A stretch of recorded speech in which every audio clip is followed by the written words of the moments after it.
এখনো জ্বলছে। কি হয়েছেটা কি? আর বলবেন না মহারাজ, আমার গিন্নি চলে যাওয়ার পর থেকে তো হাত পুড়িয়ে খাই। আজকে সত্যি সত্যি রান্না করতে গিয়ে হাত পুড়ে গেছে, তাই তো? হ্যাঁ মহারাজ, আপনি একদম ঠিক ধরেছেন।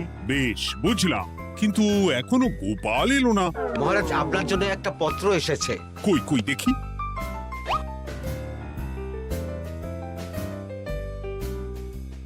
ঠিক আছে, তুমি এখন এসো। কিসের পত্র মহারাজ? দাঁড়াও, আগে গোপাল আসুক, তারপর বলছি। এই তো চলে এসেছি মহারাজ। দেখুন, আজকেও দেরি। আপনি কিছু গোপালকে বলেন না বলে লাই পেয়ে পেয়ে গোপাল আপনার মাথার উপরে উঠে গেছে। আমার নাম কি চুল নাকি যে মাথার উপরে উঠবো? আপনিও পারেন বটে। আমার নিজেরটাকেই চুল নেই। বাদ দাও, শোনো, আমি একটা নিমন্ত্রণ পত্র পেয়েছি। পাহাড়পুর রাজ্যের জমিদার বল্লভ নারায়ণ আমাকে নিমন্ত্রণ করেছেন। এ তো বেশ সুসংবাদ মহারাজ। পাহাড়পুর অপূর্ব সুন্দর রাজ্য, আপনি ঘুরে আসুন মহারাজ। না না না না না, আমি একা যাব না, তোমাকেও যে যেতে হবে। আজ বিকেলেই বেরোবো, তুমি জামা কাপড় গুছিয়ে রেখো। এ আমার পরম সৌভাগ্য মহারাজ। এ কি মহারাজ, গোপাল কেন যাবে? আমি কি দোষ করেছি? আমাকেও নিয়ে চলুন। না না না, তুমি রাজ্যের মন্ত্রী, আমি বেশ কিছুদিন থাকবো না, তাই রাজ্যটা তোমাকেই সামলাতে হবে। আচ্ছা আচ্ছা, আপনি তো রানীমাকেও নিয়ে যেতে পারতেন। আমি কোথায় কাকে নিয়ে যাব সেটা আমার একান্তই ব্যক্তিগত ব্যাপার। তুমি বেশি বোঝাতে এসো না মন্ত্রী। বেশ।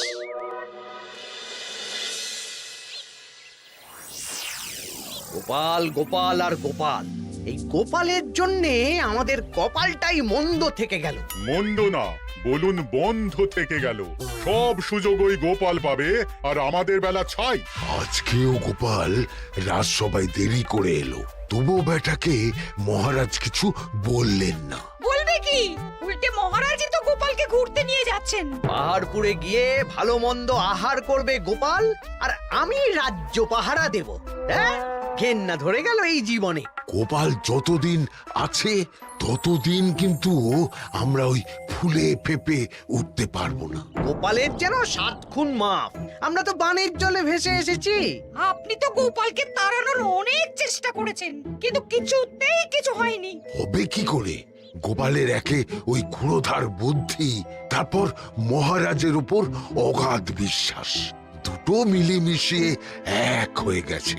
মাঝে মাঝে তো মনে হয় বেটাকে মেরেই ফেলি। আমার দু চক্ষের বিষ।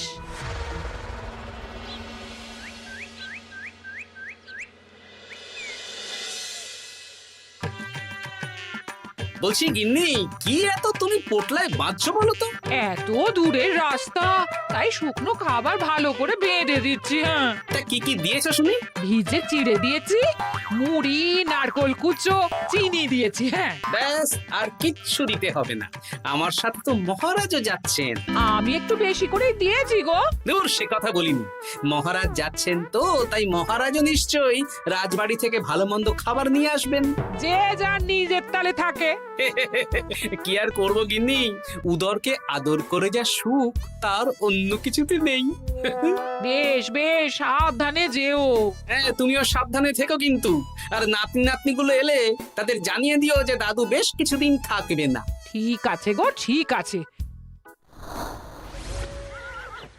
সাবধানে যাবেন মহারাজ।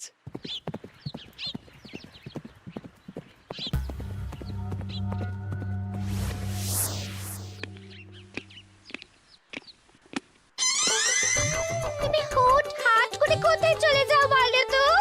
আমি বিকেলে তোমার জন্য মুচমুচে বেগুনি ভেজেছি। সে ঠিক আছে, কিন্তু তোমাকে এখন রান্নাঘরে থাকলে হবে না গিন্নি।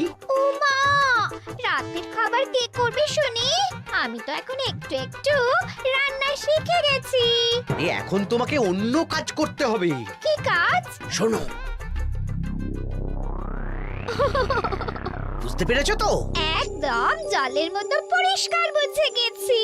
তাহলে আর দেরি না করে যাও।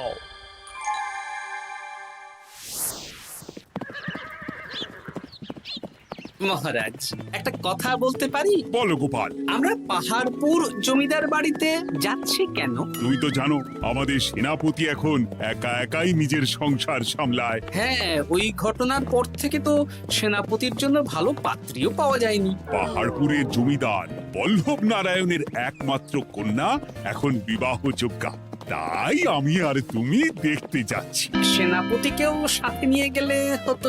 না, আগে আমরা যাব, মেয়েটা কেমন সেটা বিচার বিবেচনা করে ফিরে আসবো। তারপর যদি সেনাপতি রাজি হয় তখন আমরা বাকি ব্যবস্থার দিকে এগোবো, তাই তো? একদম তাই। আর তোমার চেয়ে ভালো মানুষ চেনার ক্ষমতা আমার জানা আর কেউ নেই, সেই জন্যই তো তোমাকে নিয়ে এলাম। এ আমার পরম সৌভাগ্য মহারাজ।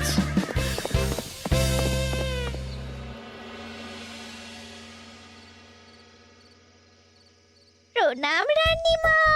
আরে মন্ত্রী গিন্নি যে, বলো বলো। এই কিছু বেগুনি ভেজেছি, তাই আপনার জন্য নিয়ে এলাম রানীমা। সরলা, তুমি ওটা রান্নাঘরে নিয়ে যাও। আচ্ছা রানীমা। মা, এই গয়নাটা পরে কি সুন্দর লাগছে আপনাকে।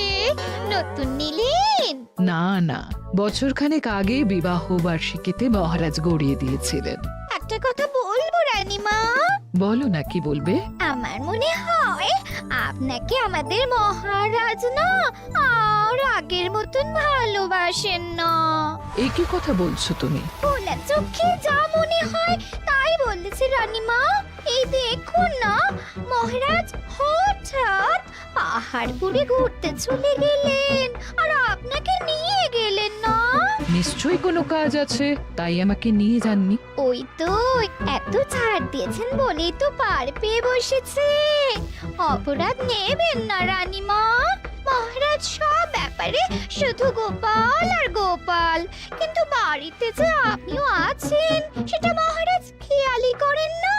আসলে গোপালকে মহারাজ খুবই স্নেহ করেন তো। আপনি আগে না গোপাল আগে? পাহাড়পুর তো এত সুন্দর জায়গা, চারিদিকে পাহাড়, পাহাড় থেকে নেমে আসছে নদী। ভাবুন আপনাকে মহারাজ নিয়ে যেতেন যদি। সত্যি তো, আমাকে তো মহারাজ নিয়ে গেলেন না। নিয়ে যাবেই বা কেন? আপনাকে তো আর মহারাজ আগের মতো ভালোই বাসেন না। সব ধ্যান জ্ঞান এখন শুধু গোপাল। হ্যাঁ সত্যি তো, আমি তো এটা ভেবেও দেখিনি কখনো। গোপালই আপনার কপাল পুড়িয়েছে। আসছে রানীমা।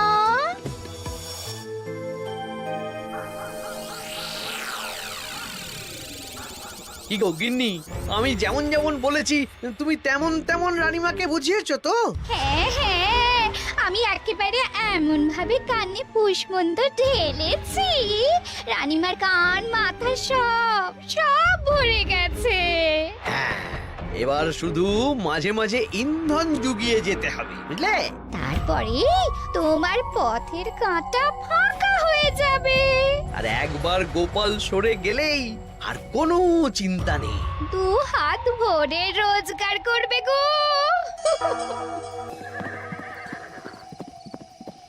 কি কেমন লাগছে যাত্রা? বেশ ভালোই মহারাজ।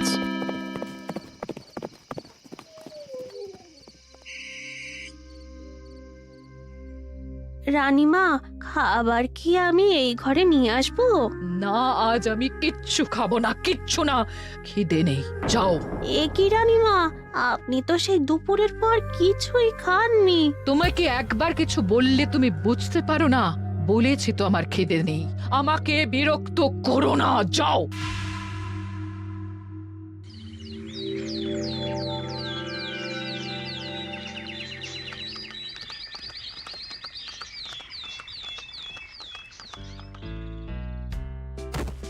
আসুন মহারাজ কৃষ্ণচন্দ্র, আসুন আসুন আসুন। কি সুন্দর জায়গায় পাহাড়পুর, মনে হচ্ছে বেশ কিছুদিন থেকে যাই। তা থেকে যান না। এখন যে কাজে এসেছি সেটা আগে করে নি, তারপর যদি সব ঠিকঠাক তখন তো আবার আসতে হবে। তাও ঠিক। এই বিমলা মা, এদিকে আয়। এই নিন কমলা লেবুর শরবত। বেশ সুন্দরী দেখতে মহারাজ। নিজের মেয়ে বলে বলছি না, বিমলা সব কাজ নিজের হাতে করে। বাড়িতে পাঁচটা দাসী আছে, তাদের কাজই করতে দেয় না। বাহ বাহ বাহ, ভালোই তো। আপনার মেয়েকে তো বেশ লক্ষ্মীমন্ত দেখতে। ও অনেক ছোটবেলায় মাকে হারিয়েছে, কিন্তু নিজের ইচ্ছে পড়াশুনো, রান্না বান্না সব শিখেছে। যেমন হাতের রান্না, তেমনই মাথায় বুদ্ধি। রান্না তো খেলেই বুঝতে পারবো। হ্যাঁ, আজ দুপুরে সব রান্না তো নিজের হাতেই করছে। আমি ওকে কিছু প্রশ্ন করতে চাই। দাঁড়িয়ে আছো কেন মা? বসো। মহারাজ, আপনার অনুমতি নিয়ে আমি বিমলাকে কিছু প্রশ্ন করতে চাই। করো না। আচ্ছা বিমলা, তোমার বয়স কত? আসছে শ্রাবণে আমি 19 বছরে পড়ব। আচ্ছা, শ্রাবণ মাসে জন্ম, বর্ষাকালে। বেশ বেশ। আচ্ছা বলো তো, মেঘের ডাকে জল ছেড়ে ডাঙায় উঠে পড়ে, মানুষ তাকে হাতে পেলে নিয়ে যায় ঘরে, এটা কি? কই মাছ। বাহ বাহ, এবার বলো তো, এমন কোন জিনিস যেটা একান্তই তোমার কিন্তু অন্যেরা বেশি ব্যবহার করে? আমার নাম। বাহ বাহ বাহ বাহ বাহ, খুব সুন্দর খুব সুন্দর। আপনার মেয়ের মাথায় বুদ্ধি আছে। আর আচ্ছা আচ্ছা, আরেকটা প্রশ্ন করব। বলো তো, একটা অঙ্ক পরীক্ষায় তোমার বাবা 100-তে 90 পেয়েছে, তুমি 100-তে 100 পেয়েছো, আর আমি 100-তে 95 পেয়েছি। তাহলে কে বেশি বুদ্ধিমান? আপনি বেশি বুদ্ধিমান। এমা, এটা তুই কি বললি রে? তুই তো 100-তে 100 পেয়েছিস, তাহলে তুই বেশি বুদ্ধিমান হবি না? না না, আমি হলে তো বুদ্ধিমতী হব। দারুণ দারুণ। জমিদার মশাই, আপনার মেয়ে সত্যি বুদ্ধিমান, না মানে বুদ্ধিমতী।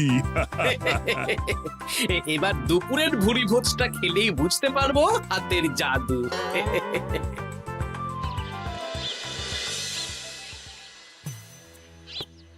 রানীমা, বেলা হয়ে গেছে, এভাবে না খেয়ে থাকবেন না, আপনার শরীর খারাপ করবে। তোমাদের মহারাজ আসুক, তারপরে খাবো। যতদূর জানি মহারাজ আগামীকাল সকালে ফিরবেন। বেশ, আমাকে একটু শরবত করে এনে দাও, আর কিছু খাবো না। আচ্ছা রানীমা।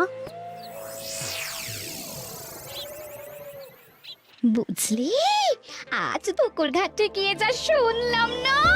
কি শুনলে?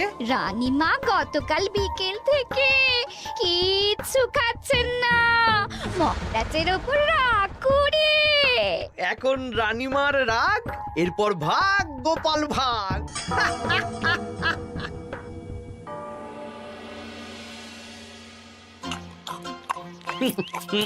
সত্যি বিমলা, তোমার হাতের রান্নার কোনো তুলনা নেই মা। আমাদের সেনাপতি তাহলে আর হাত পুড়িয়ে রান্না করবে না বলছো? সে যদি কর্তাগিন্নিতে রাগারাগি হয় তখন।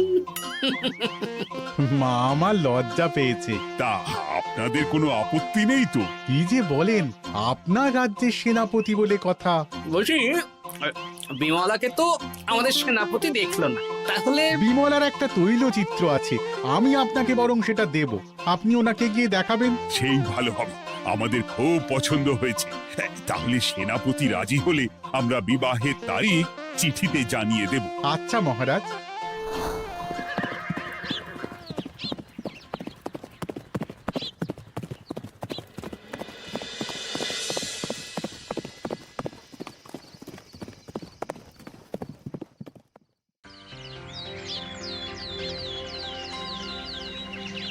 মহারাজ, আমি তাহলে আসি।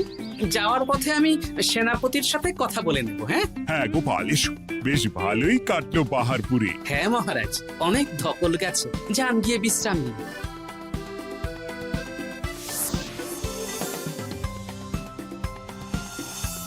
কি সেনাপতি, পছন্দ তো? হ্যাঁ, খুব পছন্দ হয়েছে গোপাল। তোমার চোখ তো দেখছি একেবারে জহুরের চোখ।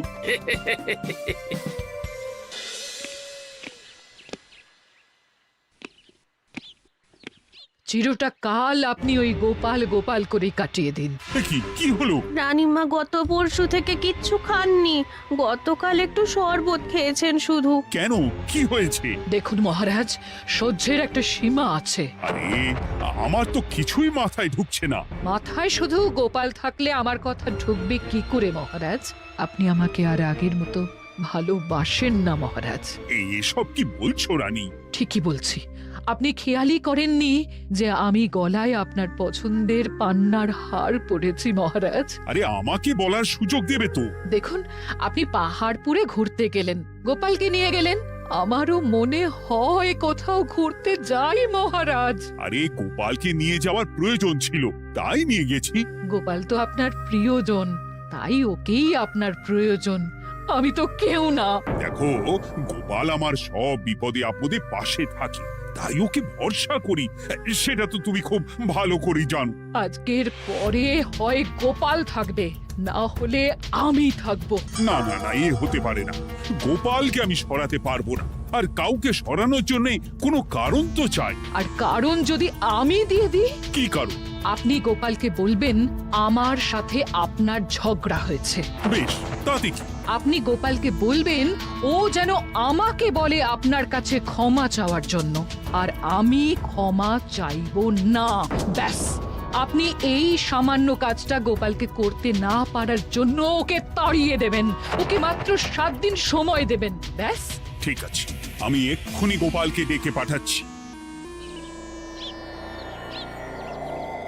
দেখো গোপাল, এখন যদি রানী আমার কাছে ক্ষমা না চায়, তাহলে কিন্তু আমি বাধ্য হব তোমাকে রাজসভা থেকে তাড়িয়ে দিতে। আচ্ছা মহারাজ, বুঝেছি।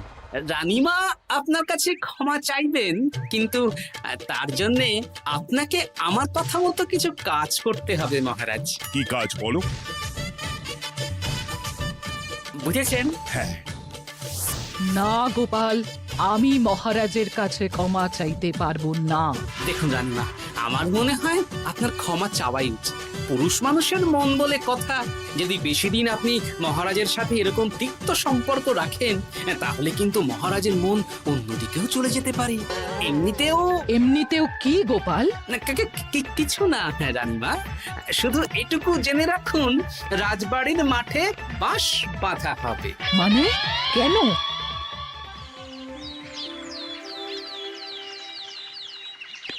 বলছি, আমি তাহলে জমিদার বাড়িতে বিবাহের দিনক্ষণ ওই চিঠি লিখে জানিয়ে দিচ্ছি। হ্যাঁ, জানিয়ে দাও গোপাল। আর কি কি কেনাকাটা করতে হবে সেটার একটা তালিকা বানিয়ে ফেলো। আচ্ছা মহারাজ, মেয়ের শাড়ি আপনি নিজে পছন্দ করে কিনবেন তো? হ্যাঁ, ওই শাড়িওয়ালাকে আজকে দুপুরেই আসতে বলো। আচ্ছা মহারাজ। বিয়ের শাড়ি, কেনাকাটা, এসব কি মহারাজ? সেসব বলা যাবে না রানী, সময় হলে জানতেই পারবে। তবে বিমলাকে অপরূপ সুন্দরী দেখতে, এটুকু বলতে পারি। দেখুন তো মহারাজ, ওই টোপরটা ঠিক আছে কিনা? একদম ঠিক আছে, খুব সুন্দর। শাড়িওয়ালা এক্ষুনি আসছে। আসছি মহারাজ। এসো এসো। তার জন্য শাড়ি লাগবে মহারাজ? রানীমার জন্য? না না, বিমলার জন্য। বিমলাকে? এক অপরূপা তরুণী, বুদ্ধিমতীও আছে, ধীর স্থির, ঝগড়া করে না। বেশ, অনেক হয়েছে মহারাজ। দোহাই আপনার, আপনি দ্বিতীয় বিয়ে করবেন না। আমি ক্ষমা চাইছি। কি বলছো রানী? আমি বুঝতে পেরেছি, আমি আপনাকে গোপালের নামে 2-4 কথা শুনিয়েছি বলে আপনি বিয়ে করতে চলেছেন। আমি আর রাগারাগি করব না, আমাকে ক্ষমা করুন। ব্যাস, রানীমা ক্ষমা চেয়ে নিয়েছেন, মানে আমার চাকরিটা থাকছে। হ্যাঁ গোপাল, হ্যাঁ, দোহাই তোমার, মহারাজকে বিপথে চালিত করো না। আরে দূর, আমি বিয়ে করছি নাকি? বিয়ে তো হবে সেনাপতির। ওর জন্যই তো পাত্রী দেখতে পাহাড়পুরে গেছিলাম, গোপাল আর আমি। তার মানে মন্ত্রীর বউ আমাকে ভুল বোঝালো? আবার মন্ত্রীর কোনো ষড়যন্ত্র হবে, ওকে না নিয়ে গিয়ে গোপালকে নিয়ে গেলাম বলে। সেনাপতির বিয়ের আগেই আপনি মন্ত্রী মশাইকে ধোলাইটা দিয়ে দিন। ঠিক বলেছ রানী, তুমি বরং শাড়ি পছন্দ করো, আর আমি চললাম মন্ত্রীকে ধোলাই দিতে।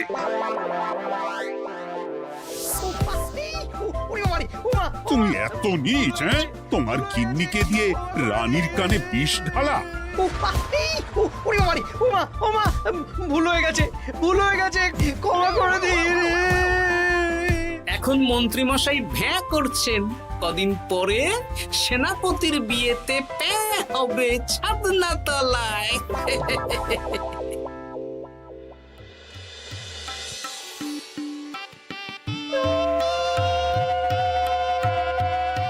এবার বদল হবে। এবার বুঝবে মালার কি জ্বালা। কি বললে? হ্যাঁ